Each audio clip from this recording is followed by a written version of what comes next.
Comme le veut la tradition, ce n'est pas au gouvernement, mais ici au Congrès que demain les élus de la Nouvelle-Calédonie voteront les 11 membres du 16e gouvernement de ce pays. 4 listes composées chacune de 14 candidats sont en lice pour ce scrutin. L'éveil océanien est représenté par Vaimoura Mouliava qui est en 5e position sur la liste de l'avenir en confiance. Je rappelle que l'éveil océanien a rallié le groupe de Sonia Baquez. Ces listes donc ont été récemment validées par le Haut-Saria. L'avenir en confiance présente donc Thierry Santa comme candidat à la présidence de l'exécutif. L'UCF-LNKS a choisi Gilbert Tienon, tandis que le groupe uni de Louis Mapou mise sur Jean-Pierre Djaoué. Tout le monde l'attendait, la tête de liste du groupe Calédonie Ensemble est connue.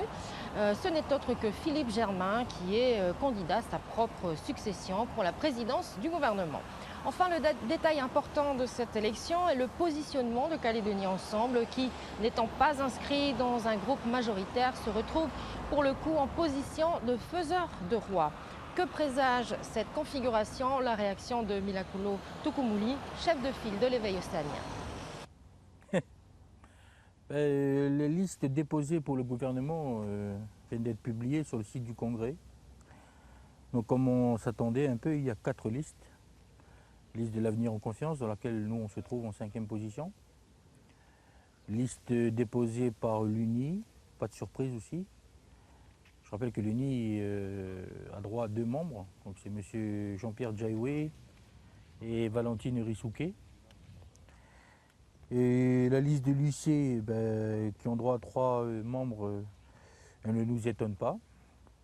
Gilbert Tienon, Didier Podjaliwan, Jean-Louis d'Angleberme. Je rappelle que pour les 2 listes indépendantistes, ce sont des personnes qui ont occupé les fonctions de ministre aussi. Par contre, ce qui m'étonne, c'est la liste de Calédonie Ensemble, où le candidat qui propose au gouvernement, c'est M. Philippe Germain, qui, je rappelle, c'est l'ancien président, c'est président de l'ancien gouvernement de la Nouvelle-Calédonie pendant l'ancienne mandature. Et donc les Calédoniens l'accusent d'être responsable de la situation économique du pays.